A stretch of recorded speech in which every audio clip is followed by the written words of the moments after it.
Ya Nabi salam alaika, Ya Rasul salam alaika, Ya Habib salam alaika, salawatullah alaika, sallu ala nabi.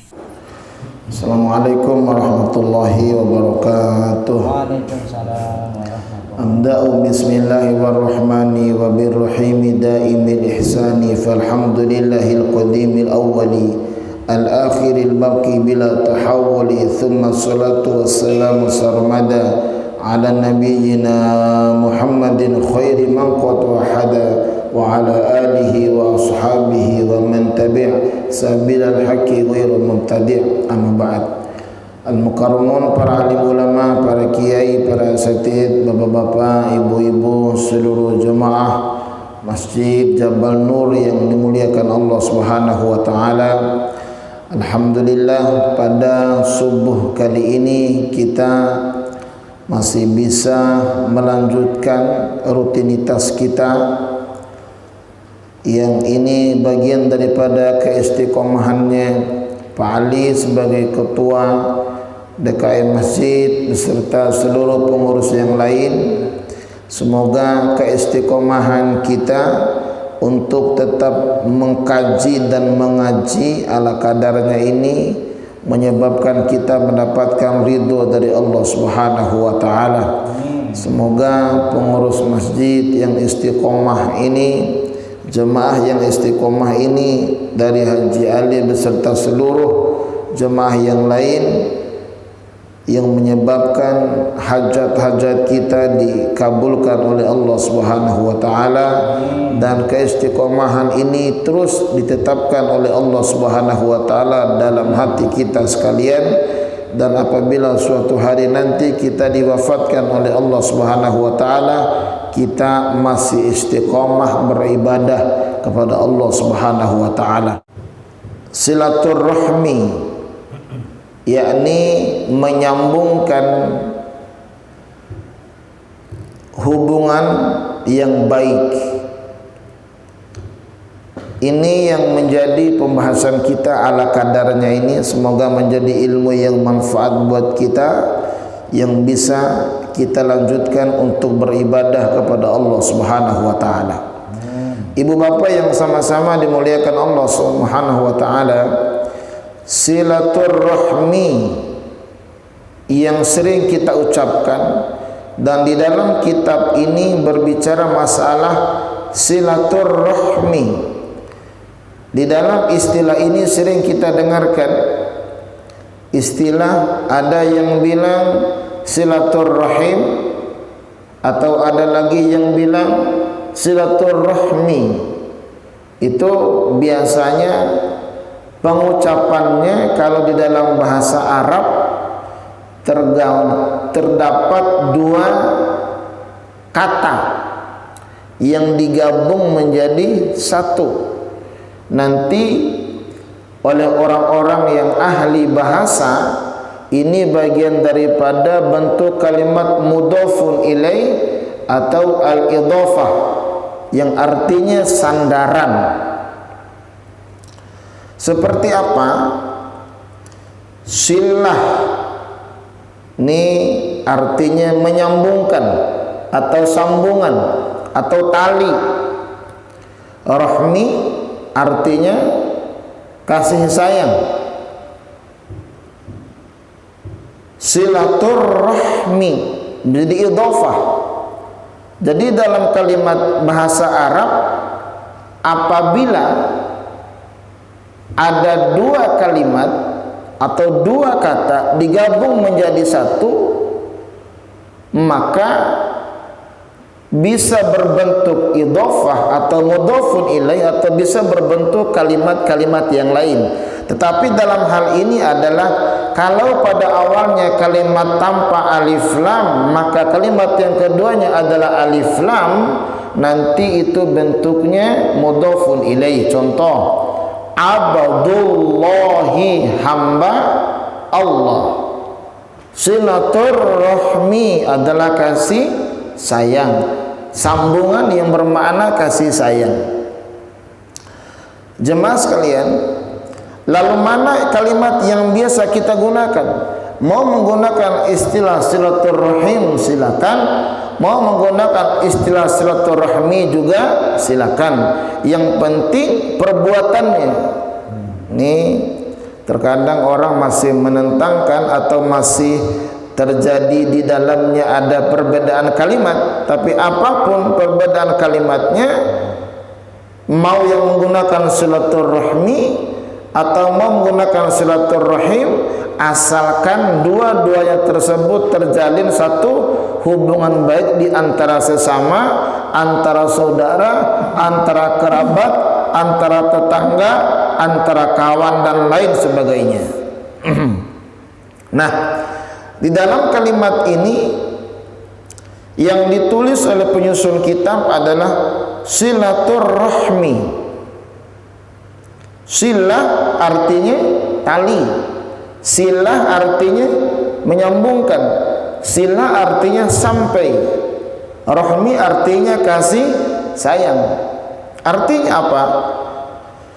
Silaturahmi adalah atau silaturahim adalah terjadinya hubungan baik di antara sesama dengan kasih sayang. Terjadinya satu hubungan baik, nyambungnya satu hubungan baik, nyambungnya satu kasih sayang di antara sesama, sehingga nanti menyebabkan di dalamnya ada kebaikan-kebaikan. Itulah arti silaturahim. Dan tidak ada silaturahim itu di dalamnya permusuhan, di dalamnya saling caci maki, di dalamnya saling menghujat, di dalamnya saling berbuat yang tidak baik. Karena silaturahmi adalah satu sambungan hubungan baik di antara sesama, di antara keluarga, maka di dalamnya ada kasih sayangnya. Di dalam hubungan tersebut ada kebaikannya, ada kedamaiannya, ada kema'rufannya, ada saling bantu membantunya, ada saling meringankan urusan sesama, ada saling tolong menolong di dalamnya. Jadi terjalinnya satu hubungan yang baik atau silaturahim ini dalam rangka menyambungkan tali kasih di antara sesama. Kalau ada yang saling butuh, kita membantu. Kalau ada yang susah, kita membantu, dan berbagai macam kebaikan-kebaikan yang lain. Itulah silaturahim. Dan jemaah sekalian, silaturahmi ini atau silaturahim ini bisa berkembang kepada silah-silah yang lain atau sambungan-sambungan yang lain. Ada istilah orang lain itu adalah silatul mali, bersambungnya harta. Jadi begitu orang menjalin silaturahim, hubungan baik di antara sesama, maka akan muncul silah yang lain berupa silatul mali, sambungan harta. Apa arti sambungan harta? Yang tadi itu kita sampaikan adalah terjadinya tolong menolong. Kalau ada yang utang piutang, kita bantu utang piutangnya. Itu namanya sambungnya harta. Kalau ada yang kelaparan, kita bantu ekonominya. Kalau ada yang susah, kita bantu ekonominya. Kalau ada yang kesulitan, kita bantu ekonominya. Kalau sulitnya dari sisi ekonominya, maka silatul mali, sambungnya harta di antara sesama. Nah, itu bagian daripada arti silaturahim. Ada lagi makna yang ketiga, silatul lahmi. Apa arti silatul lahmi? Sambungnya daging. Daging yang mana? Saat kita bertemu di antara sesama, saat kita silaturahmi di antara sesama, maka ada sambungan dagingnya mana? Saling berjabatan tangannya. Begitu kita saling berjabatan tangan di antara sesama, maka akan tersentuh hatinya. Lunturlah yang kerasnya hati, lunturlah permusuhan, lunturlah saling iri, saling dengki di antara sesama, karena adanya jabatan tangan. Itu bagian daripada silatul lahmi dan makna daripada silaturahmi. Jemaah yang dimuliakan Allah Subhanahu wa taala.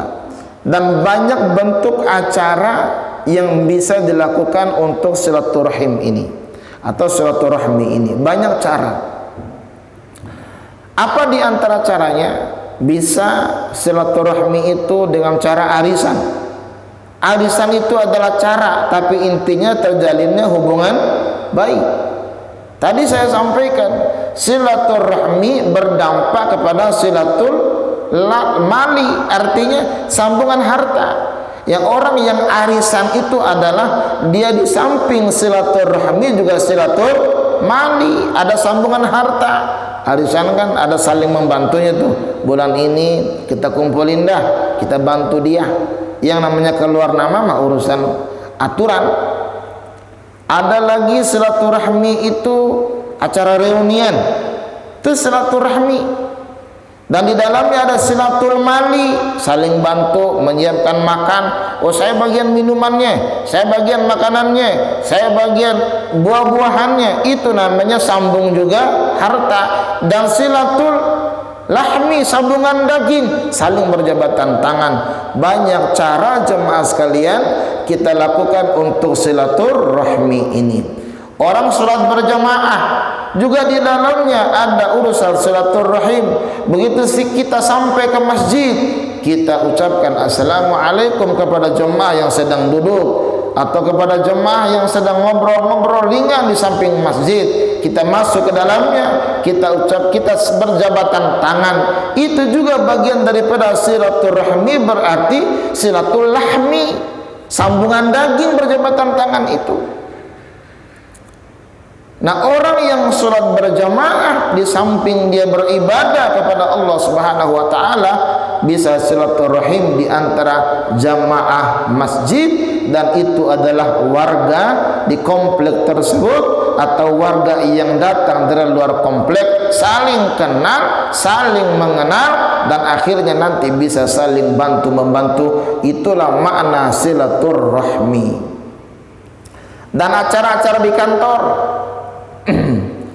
acara-acara pengajian, ada pengajian mingguannya, ada pengajian bulanannya, ada pengajian hari-hari besar Islamnya. Itu juga di dalamnya bagian daripada silaturahmi. Di dalamnya terdapat kebaikan-kebaikan yang bisa kita lakukan. Judulnya silaturahmi, apapun acaranya kita jadikan silaturahmi. Karena ada yang bilang apapun makanannya, teh botol minumannya. Kita balik, apapun acaranya, silaturahmi ruhnya, gitu. Jangan sampai putus daripada silaturahmi. Apalagi memutuskan hubungan satu sama lain. Orang sekarang ini gara-gara pilkada bisa saling bermusuhan antara satu dan yang lain. Satu komplek, satu jemaah masjid, satu jemaah pengajian, satu jemaah musholla bisa bermusuhan, bisa putus silaturahimnya gara-gara pilkada. Makanya saya pengajian tidak masukin urusan politik. Biasa saja pengajian yang murni, mengkaji Al-Quran, mengkaji ayat-ayat Allah, dan mengaji kitab. Supaya apa? Menjaga supaya di antara sesama ini tidak saling bermusuhan dan putus silaturahim di antara sesama. Pokoknya di masjid jangan masukin urusan-urusan yang membuat orang itu adalah putus silaturahim. Di jemaah masjid juga sama, di jemaah musholla juga sama, di jemaah majelis ta'lim juga sama. Jangan memasukkan urusan-urusan yang bisa membuat di antara jemaah itu putus silaturahimnya. Salah satunya adalah gara-gara urusan beda pilihan. Ini repot. Karena sudah kalau tersentuh pilihannya, wah, bisa nggak ke masjid lagi, bisa nggak pengajian lagi. Nah, harus dijaga hubungan baik di antara sesama. Silaturahmi atau silaturahim. Jemaah sekalian, di antara hadis yang disampaikan oleh penyusun kitab ini, di dalam kitab ini adalah Qala Rasulullah sallallahu alaihi wasallam, bersabda baginda Rasulullah sallallahu alaihi wasallam, man sarrahu ay yamudda lahu fi umrihi wa yus'a lahu fi rizqihi falyattaqillaha wal yusil rahimahu. Man, barang siapa, sarrahu, yang senang, yang ingin, siapa orang tersebut, ayyumiddalahu, bahwasannya dipanjangkan baginya, fi umrihi, pada umurnya. Jadi barang siapa yang ingin atau yang senang dipanjangkan umurnya, gitulah artinya. Wa yusa'a, atau diluaskan, lahu, bagi orang tersebut, fi rizkihi, dalam rezekinya. Siapa orang yang ingin diluaskan rezekinya, begitu. Jadi dua, siapa orang yang ingin dipanjangkan umurnya, atau siapa orang yang senang dipanjangkan umurnya atau diluaskan rezekinya, falyattaqillaha, maka hendaklah orang tersebut bertakwa kepada Allah Subhanahu wa taala, wal yusil rahimahu, dan menyambung kasih sayang di antara sesama, atau artinya bahasanya silaturahmi atau silaturrahim. Jemaah sekalian, ada dua pesan baginda Rasul dalam hadis ini. Siapa orang yang ingin dipanjangin umurnya, nah, ini kira-kira jemaah sekalian, mau umurnya panjang apa pendek ini? Ada yang mau umurnya panjang, kadang-kadang sudah ada umurnya 100 tahun masih mau dipanjangin umurnya. Kalau kita nanya, nenek-nenek, nek umurnya mau panjang nggak? Mau, padahal sudah 100 tahun. Orang tuh maunya panjang terus umurnya. Walaupun hidupnya susah ya Pak Haji, masih mau panjang umurnya. Nah, kalau orang kaya barangkali umurnya panjang, masih ada harta yang jadi andalannya. Lah orang udah miskin, hidupnya susah, umurnya masih mau panjang aja. Kadang-kadang orang sudah sakit-sakitan umurnya masih mau panjang, atau umurnya sudah 100 lebih tahun umurnya masih mau panjang.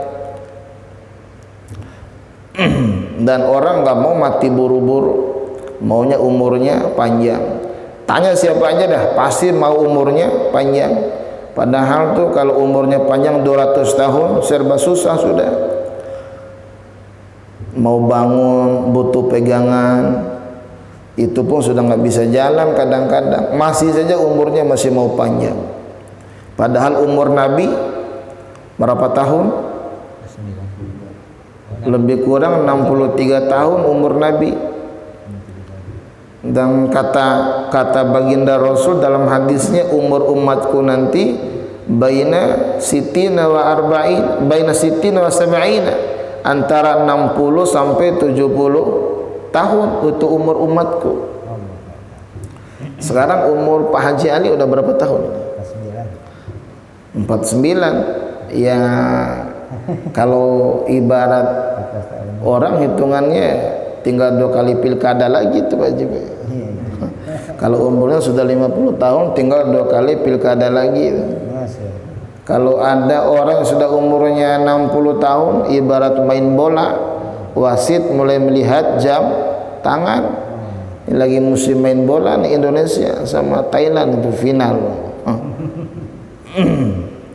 Kalau ada yang umurnya sudah 70 tahun, ya udah pertambahan waktu Pak Haji. Pertambahan waktu. Ya kalau kemarin kan antara Indonesia sama Singapura 1-1 itu harusnya perpanjangan waktu, dia perpanjangan waktu. Perpanjangan waktu, ya umurnya kalau sudah sampai 70 tahun perpanjangan waktu itu ada bonus sudah. Kalau ada umurnya 80 sampai 90 tinggal tunggu adu penalti. Yang namanya adu penalti mah nggak lama sudah. Kadang-kadang masuk angin dikit, kesandung sedikit, jatuh, ya lama-lama lewat. Jadi umur ya begitu. Nah, di dalam hadis ini, siapa orang yang ingin dipanjangin umurnya dan diluaskan rezekinya, dan orang tuh pinginnya rezekinya luas, umurnya panjang. Nggak ada orang yang mau umur panjang masih miskin aja, umur panjang masih susah aja. Tapi orang bilang orang susah senang diajak senang. Apa itu? Orang susah gampang diajak senang, sementara orang kaya susah diajak senang. Karena ada istilah begitu ya. Kalau orang susah gampang diajak senang, orang kaya susah diajak senang. Lah orang kaya tidur di hotel udah biasa, bagi dia mah bukan hal yang luar biasa. Lah orang miskin tidur di hotel emang pinginnya. Lah orang kaya tidur di masjid susah. Lah orang miskin emang kerjaannya. Nah, orang tuh pingin umur panjang, rezeki luas. Setiap orang begitu, siapa saja. Nah, ada dua amalan di dalam hadis ini yang disabdakan oleh baginda Rasulullah sallallahu alaihi wasallam, kalau ingin umur panjang dan rezeki luas, falyattaqillaha, bertakwalah kepada Allah Subhanahu wa taala. Bagaimana dia ibadah? Orang yang ibadah kepada Allah Subhanahu wa taala ada jaminan dari baginda Rasul, umurnya panjang, rezekinya luas. Yang kedua yang bisa dilakukan adalah wal yusil rahimahu, silaturrahim. Orang yang silaturrahim, orang yang menyambungkan hubungan baik di antara sesama, maka akan dipanjangin umurnya oleh Allah Subhanahu wa taala dan diluaskan rezekinya oleh Allah. Jaminannya adalah baginda Rasul. Jemaah sekalian, coba kita pikir-pikir. Orang yang silaturahim itu kenapa umurnya panjang? Karena menyambung energi kebaikan terhadap orang lain, menyambung kasih sayang di antara sesama terhadap orang lain. Orang yang sambungkan energinya akan disambungkan umurnya oleh Allah. Orang yang menyambung kebaikan di antara sesama, dia gampang menyambungkan dirinya dengan Allah, maka panjang hidupnya menurut baginda Rasul ini. Coba di kamar aja, Pak. Di kamar aja setahun di kamar nggak keluar-keluar, stroke lama-lama itu. Coba di kamar aja, di kamar pusing, urusannya banyak, ngurung diri, sudah rezeki nggak dapat, mati ya iya. Makanya kalau ada urusan-urusan di rumah tangga, keluarlah dari rumah, ngobrol sama tetangga, ngobrol sama kawan, istilahnya curhat masalahnya. Siapa tahu dari curhatan itu, siapa tahu daripada silaturahminya terhadap kawan, tetangga dan kerabat, akan ada jalan keluar dari masalahnya. Bisa-bisa urusan utang pun bisa dibayarin, artinya rezekinya dapat. Nah, kita datang nih pada subuh kali ini, ya kan? Di samping kita sholat subuh, di samping kita pengajian, ya minum mah dapat, rezeki lagi. Makan masa depan mah ada, rezeki lagi. Ngopi mah ada, rezeki lagi. Nah, kalau di rumah kudu bayar dulu, keluar rumah dulu, belum tentu dapat. Dan tidak senikmat makan bersama kalau makan sendiri. Nah, inilah makna yang disampaikan oleh baginda Rasul. Ada energi dalam tubuh kita, ada kekuatan dalam tubuh kita, sehingga semangat hidup itu ada, semangat mencari rezeki itu ada. Itulah maknanya daripada kalau ingin dipanjangin umurnya dan kalau ingin diluaskan rezekinya, bertakwa kepada Allah dan sambung kebaikan di antara sesama. Ini janji Allah. Coba kalau ngurung diri aja, Masya Allah. Kadang-kadang orang bisa bunuh diri gara-gara ngurung diri terus. Nah, jemaah sekalian, di dalam kitab ini masih ada hadis dari baginda Rasulullah sallallahu alaihi wasallam. Wa qala an-nabiy sallallahu alaihi wasallam bersabda, siapa baginda Rasulullah sallallahu alaihi wasallam, "Sana'i'ul ma'rufi taqi masari'us su'i wa sadaqatu sirri tutfi ghadabar rabbi jalla wa ala wa silatur rahimi tuzidu fil umri.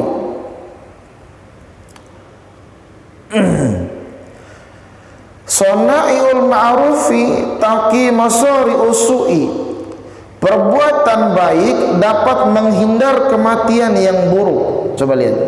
Berbuat yang baik, sana'iul ma'rufi, berbuat yang baik.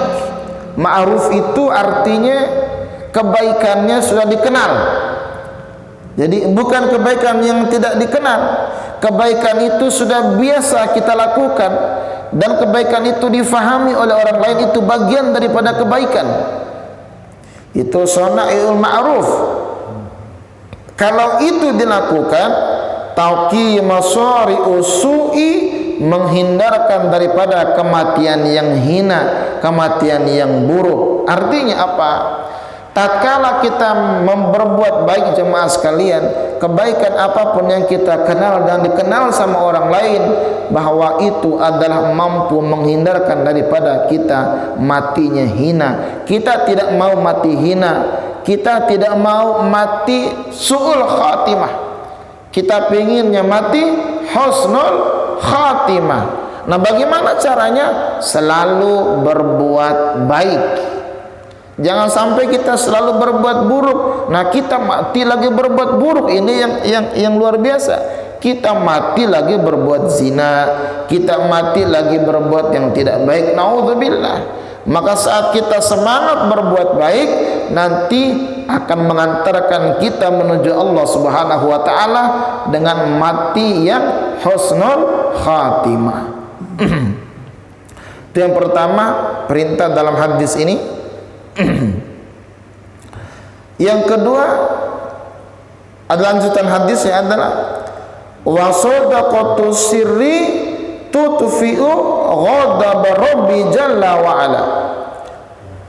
Sedekah yang tidak kelihatan, wa sadaqatu sirri, sedekah yang tidak kelihatan.